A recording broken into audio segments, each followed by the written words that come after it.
First of all, I want to thank everyone who watched the failed feature film video and for all the wonderful comments. Also for helping me reach 300 subscribers, which really means a lot and brightens my whole week to see how the video affected some people. You are all wonderful and I look forward to seeing all the projects you are working on. So from the bottom of my heart, thank you. In 2014, I made a short film which was 30 minutes and I decided to make it as hard as possible for myself, as usual. It all started in 2013 and I just saw Enter the Void for the first time and I thought, I can do that. So I started writing and building on this vague idea I had. I mentioned this in my failed feature film video that at this stage in my life I was going into mind-numbing depression.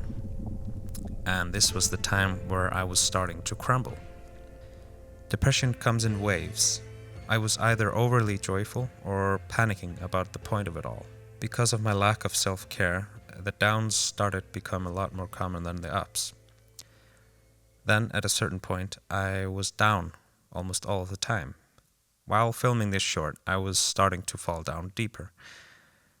I don't know why it happens, but when I start a project like this, I feel like if I wasn't making something, I'd probably commit to my dark thoughts and end it all. This is a very unhealthy mindset and I'm glad I'm still here today to at least talk about it right now. The process and techniques of making this film was something I had to figure out myself. The writing was a combination of gathering ideas and watching a lot of movies. Also, at a certain point, I wrote the script in one sitting. I don't think I made a second draft. I didn't see the point for some reason. I decided not to focus too much on character, rather find actors who were willing to create the character for themselves and improvise their lines. A similar process I used on my feature film, but this technique will make it almost impossible to edit, but I'll come back to that. I auditioned some actors. This was my first time holding an audition. I had no idea what I was doing. I just asked the actors questions about themselves and filmed some scenes with them. I don't know why I filmed myself here instead of the actors. I was just a dumbass, I don't know. I cast the two main actors and I also cast an actress, but I withdrew it. I told her, sorry, I want to meet more actresses before I decide completely. This was a huge dick move on my part. Needless to say, I was unorganized as hell. Great start. The idea was always to have it be a one-shot film, but I had no idea how to shoot for that long. So we rehearsed and rehearsed and rehearsed and rehearsed some more. Always filming the rehearsals. I didn't have a shooting date in mind, so we just rehearsed it like a play until it felt it was good enough. I started using the Canon 600D to shoot and then I bought the original Blackmagic pocket camera for this movie, which is not the ideal camera for this kind of shoot. I'll explain in a bit. This was my setup. The camera on a glide cam and two microphones on top of the camera, one picking up the louder sounds and the other picking up the quieter sounds. I didn't know lavs existed at that time, so use what you got. I thought I was the most clever filmmaker ever, and I thought I would win so many awards. Of course, I was completely wrong. At a certain point, we were ready to start shooting, so I scheduled a day to shoot. The day before the shoot, I realized, we still need a body. So I called up a buddy of mine who was free and willing to act as a body for some reason. He had never acted before, but all I can say is he is a damn champion. He had to be motionless for an uncomfortable amount of time, and he did splendidly. So if you see this, buddy, thank you. The shoot lasted one day. We did 3 25-minute long takes, going through the whole movie. After each take, my feet and arms were killing me. I had to go up and down these stairs like 20 times on the day. Also, the wonderful BMPCC has a horrible battery life. I got around 30 to 35 minutes max on one battery, so I bought 10 more just in case. The first take went okay. The great thing about rehearsals is that everyone is on the same page for the most part. They felt free to follow their impulses and they were very professional about the whole thing. We finished one take.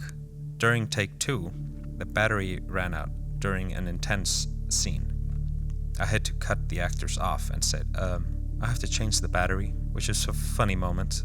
The actors didn't flinch or take a breather. They just stared at each other very intensely as I awkwardly changed the battery to a fresh one.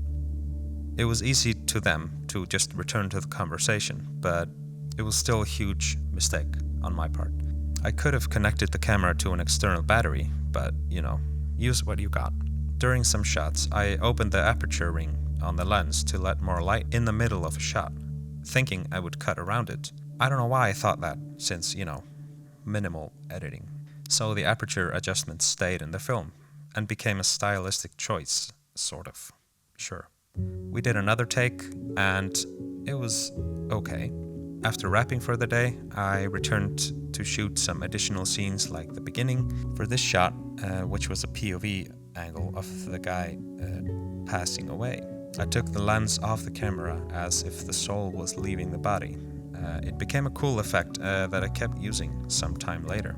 Sometimes a lack of experience becomes freeing to experiment with some unusual techniques. I threw all the footage into Final Cut 7, which is definitely one of the editing softwares ever made. The best moments from every take was then blended together as best as I could, but I remember having to sacrifice some good moments so that the edit would make sense and it would look like a oneer. Some takes were just bad, but I had to work with the footage and get what I could out of it because, again, it had to look like one continuous shot. When it was impossible, I just put a blinking effect to hide cuts because, ghosts blink? What? The sound design was interesting. I wanted to have some crazy flashing colors effects in the POV in the beginning when the person was dying, and the sounds accompanied were a bunch of different cymbal sounds, which I recorded by putting a microphone very close to a drum cymbal and slowing it down in post. Throughout the film, I had a subtle drone sound, which was either increased or lower in volume depending on the scene. Like in quiet moments, I lowered the volume to make it extra quiet.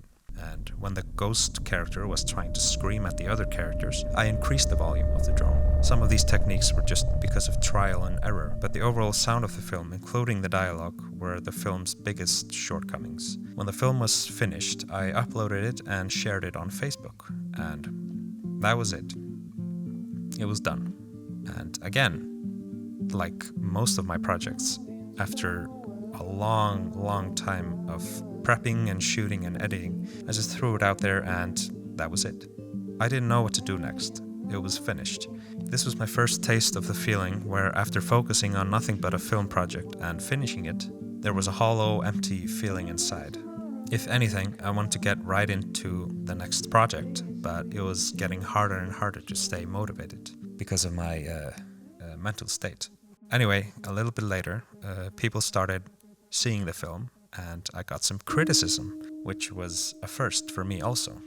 I had gotten criticism before, but this was my first project that I really cared about and wanted people to see.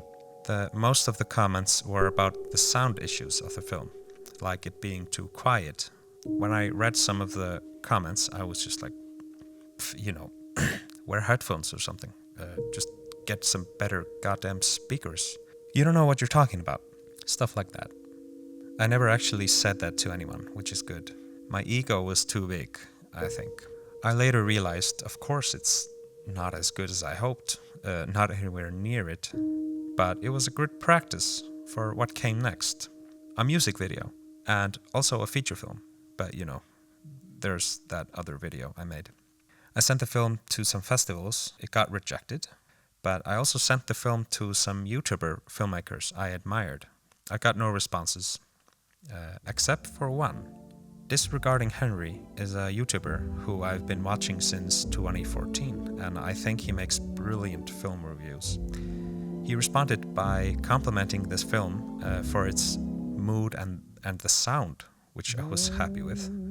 He offered to review the film on his channel, and I was just over the moon. It was the first time anyone had reviewed anything I did.